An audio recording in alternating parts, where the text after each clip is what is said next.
Hi, I'm Steve. We're going for a ride in the new 2015 Honda CR-V Touring. It's the new top-of-the-line model for 2015. Let's go.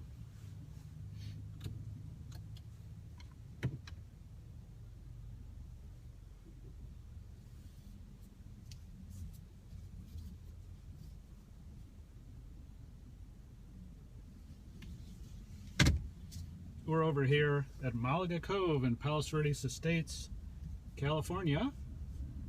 And Honda, everyone knows what the CR-V is because Honda's been selling it for actually 20 years.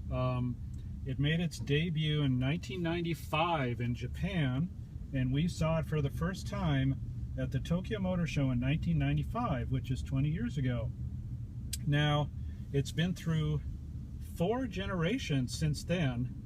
This actual model, the current generation, came out for the 2012 model year, so it's already a few years old. So what Honda has done now is it's given it what we call in the industry a mid-cycle refresh. And basically what that means is instead of an all-new generation, which is not ready yet, obviously, they've added a bunch of new things.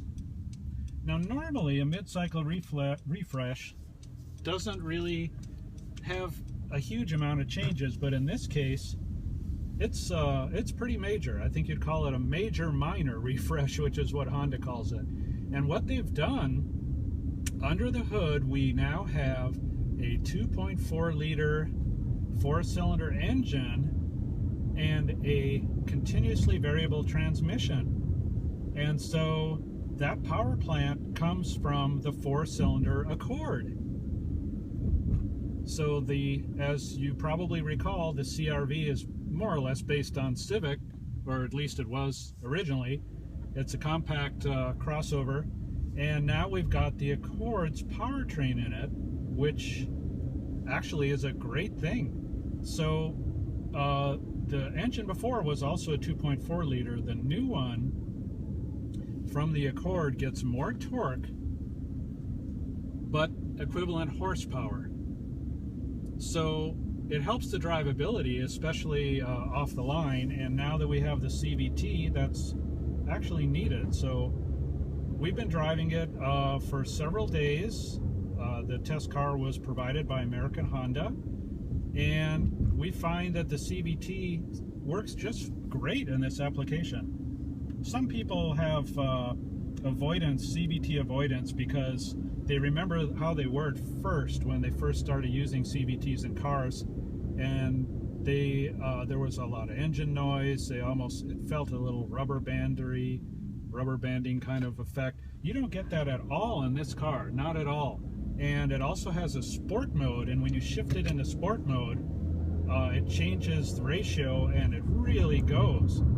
So people need to remember to use the sport mode, because there's no paddle shifters, there's no button you have to actually downshift. I'm in sport mode now, and it's going really well. We also have an Econ button over here on the dash, and you really only want to use that when you're driving on flat surfaces and stop-and-go traffic, because the idea is to maximize your fuel economy. And so it controls things like the throttle application, the CVT transmission, even, believe it or not, the HVAC, the air conditioning system as well, to maximize your fuel efficiency. One thing this new Touring model has is a new, Honda calls it the Driver Assist Safety package. And it has a whole bunch of advanced safety technologies that we've never seen on the CR-V before. Chief among them is a collision mitigation braking system. Sounds pretty high-tech, and what that means is if you are coming up on a car in front and you don't apply the brakes, or you don't apply them forcefully enough, it'll set off a warning, and if you fail to brake or brake hard enough, it'll actually brake for you. That's a feature you pretty much find on luxury cars and upper-end trim-level cars, but certainly it's brand new for the CR-V. We also have adaptive cruise control, which means you set the cruise, and say you're going on the freeway and traffic slows down, it'll slow the car down for you, and that's really a bonus as well. Then we have something called Lane Keep Assist. Now what that does, I'm going to try to go over the line here. Now it's not working. Okay, what that does, there's a forward camera here, and if you're driving on a broken line, like a white stripe with broken lines, if you accidentally let the car wander over the line, it'll make a noise. It'll go beep, beep, beep, but then it'll also, believe it or not, it'll also correct the steering. And I did that earlier today, and it's just amazing technology. So if you're falling asleep at the wheel, if you're a distracted driver, if you're not paying attention and you go over the line, in certain situations where it can read it and the line is the type that it can read, it'll correct for you, which is pretty amazing.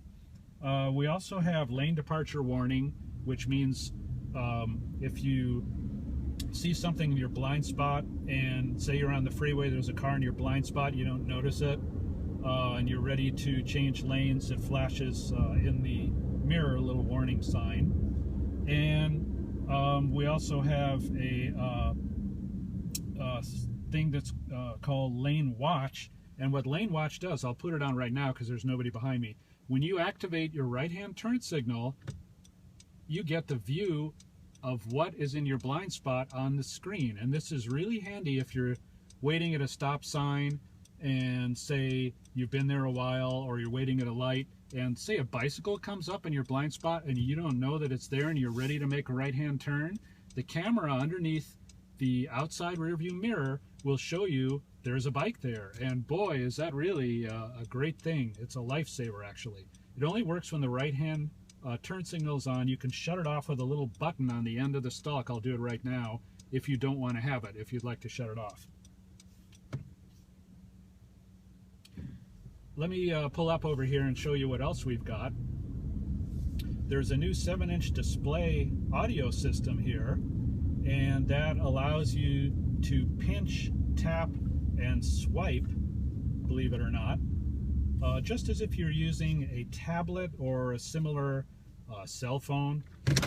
Let me see if I can get it to work here. Let's go to the home, and let's go to Navi. And this is actually the embedded navigation system that comes with the Touring. So if you want to, say you want to zoom out, you pinch your fingers and it goes out. And if you want to zoom in, you spread them apart and it'll zoom in. You can also tap things. I was playing around with that earlier. And here's our address. This is where we are. And you can swipe, although that doesn't work so great with the nav system, but you can actually do that as well.